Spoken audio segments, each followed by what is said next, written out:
Welcome back. आप देख रहे हैं बनो अपना फाइनेंस मिनिस्टर। मैं हूं आपके साथ कविता थपलियाल और शो को आगे बढ़ाते हैं, कराते हैं आपकी गर्मियों की छुट्टियों की प्लानिंग। अगर आप ट्रैवल करने से पहले हर चीज़ की अच्छी प्लानिंग कर लें तो कम बजट में भी यात्रा आप एंजॉय कर सकते हैं। और किसी भी जगह को एक्सप्लोर करने के लिए पैसों से ज़्यादा समझदारी की ज़रूरत होती है। समझदारी के साथ अपना ट्रैवल प्लान आपको करना चाहिए तो यकीन मानिए आसानी से कम बजट में भी आप घूमने फिरने जा सकते हैं। और इसके लिए आज हमारे साथ खास मेहमान भी जुड़ गई हैं। अर्चना सिंह, फाउंडर ट्रैवल सी राइट। अर्चना, स्वागत है आपका बनो अपना फाइनेंस मिनिस्टर में। तो गर्मी का पारा यहाँ पर लगातार बढ़ता जा रहा है अर्चना, और ऐसे में आपसे उम्मीद यही है कि आप ट्रैवल का बजट मंत्र भी दें और इनफैक्ट मैं तो ये कहूँगी कि ट्रैवल के कूल आइडियाज़ दें जो कि आपके बजट में हो। Kavita, thanks a lot for having me over there. Okay, तो एक्चुअली डेस्टिनेशंस बहुत सारी हैं अभी जाने के लिए, तो मैं आपको कुछ इंडिया के बारे में बताऊंगी और कुछ इंडिया के बाहर के बारे में बताऊंगी। तो जैसे कि सबसे पहले शुरुआत करते हैं, जैसे इंडिया से बाहर अगर हम जाना चाहें तो आज के टाइम में एक्चुअली इंडिया से बाहर जाना काफी सस्ता हो गया है। मतलब जितने में आप शायद इंडिया घूमते हो उतने में आप इंडिया के बाहर भी घूम सकते हो।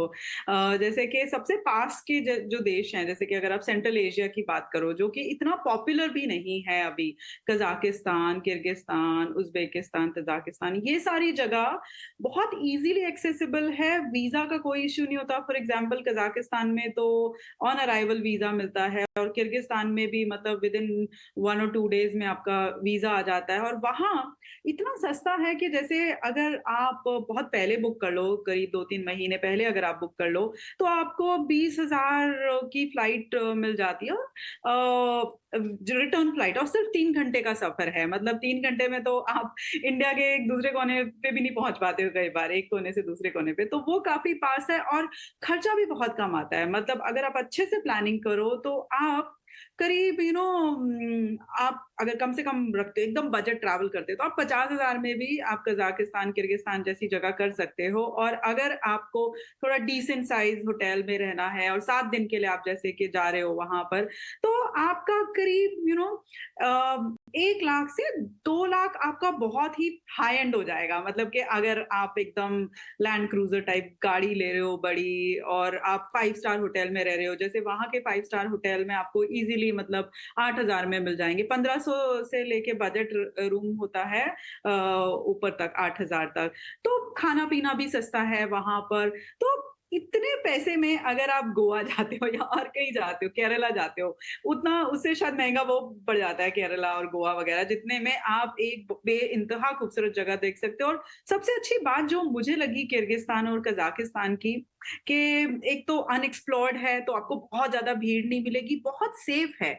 मैं एज ए सोलो ट्रैवलर जब वहां पर गई तो मैंने देखा कि डिस्पाइट कि वो मुस्लिम कंट्री होने के बावजूद आप वहां बहुत सेफ फील करते हो।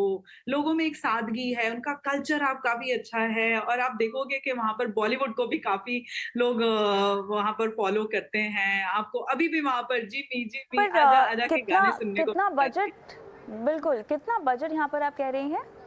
मैं बोल रही हूँ कि अगर आप देखो बिल्कुल ही बजट में ट्रैवल करो और आपने काफी अच्छे से पहले प्लान कर लिया है, तो आप हम्म। 40-50 हजार से लेके कर सकते हो, बट 1 लाख में डिसेंट आपका हो जाएगा। और अगर आपको लग्जरी करना है तो 2 लाख, 2 लाख में मतलब हम्म। 7 दिन में कि आप पूरा मतलब आप एकदम हाई एंड गाड़ी आपको मिल रही है, आप 5 स्टार होटल्स में रह रहे हो। मतलब बिल्कुल अगर आपको हाई एंड करना है तो 2 लाख में बड़े आराम से हो जाएगा। और 50,000 से 1 लाख के बीच में बजट से लेके नॉर्मल तक आप कर सकते हो जाओ तो, जो कि आपको इंडिया में शायद उतना डेस्टिनेशन पे नहीं मिलता। उसके अलावा अगर आप जैसे सेंट्रल एशिया से थोड़ा सा आगे जाओ, जैसे कि अभी गर्मियां आ रही हैं तो गर्मियों में यूरोप बहुत सुंदर हो जाता है।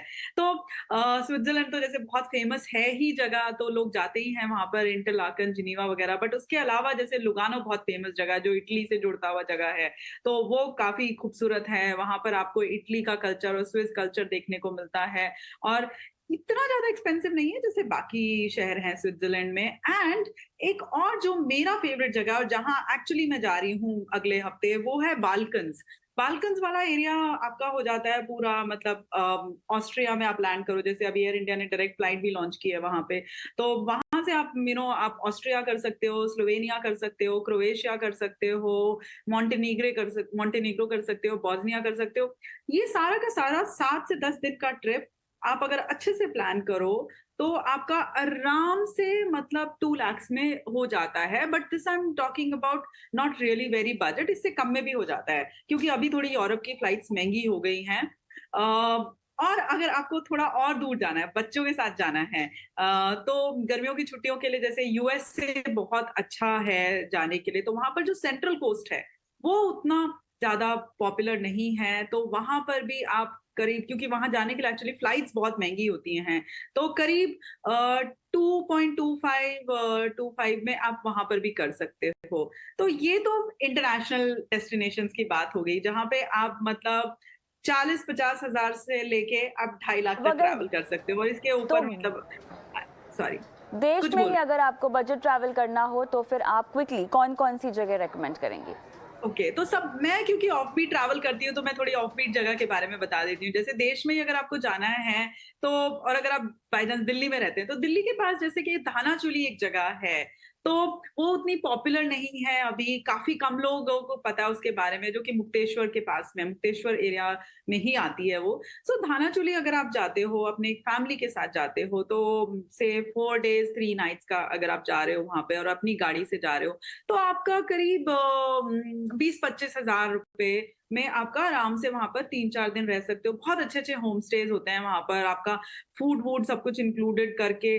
Dhanachuli is a great place to explore. Then उसके अलावा जैसे कि उत्तराखंड में ही लोहा घाट करके जगह है, वहाँ आप जा सकते हो, मुनस्यारी जा सकते हो, नहीं तो पौड़ी जा सकते हो। पौड़ी भी बहुत अनएक्सप्लोर्ड है, ज़्यादा लोग वहाँ जाते नहीं हैं, तो वहाँ पर भी करीब आप वही 20-25 हज़ार में कर सकते हो। एक जो जगह मैं बताती हूँ, बिकॉज़ लोगों को लगता है कि जैसे ही गर्मियाँ आई, सिर्फ़ पहाड़ पे जाना चाहिए कि पहाड़ ठंडा है वहाँ पर। बट आप अगर ईस्ट में जाओ, एंड मैं अभी नॉर्थ ईस्ट की बात नहीं कर रही हूँ, मैं ईस्ट की बात कर रही हूँ। जैसे भुवनेश्वर लोग जाते हैं, सर्दियों में जाते हैं, ठीक है?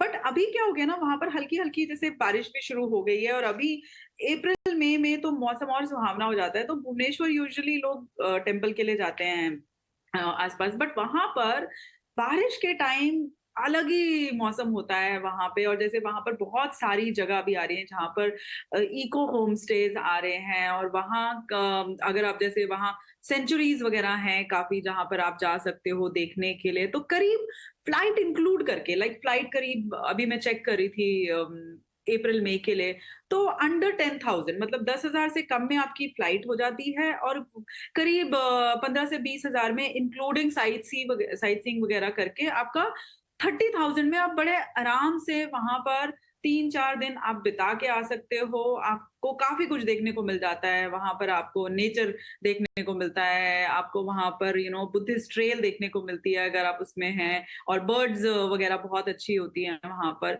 सो आई वुड सजेस्ट कि आप इंडिया में अगर घूम रहे हो ना, तो थोड़ा अपने आस-पास की जगह भी देखिए, और कहीं पर भी अगर आप आस-पास जाओगे, तो हुँ, हुँ। 20-25 हज़ार में आपका आराम से हो जाना चाहिए। और अगर आप ज़्यादा चलिए लोगों तो बिल्कुल, से बिल्कुल। बिल्कुल, तो यहाँ पर मौका नहीं आपको छोड़ना चाहिए और जो-जो टिप्स दिए गए हैं उन पर अमल करें, जल्दी से अपनी गर्मियों की छुट्टियों की प्लानिंग करें। इसी उम्मीद के साथ बहुत-बहुत धन्यवाद अर्चना, आपने समय निकाला इस खास थैंक पेशकश के लिए।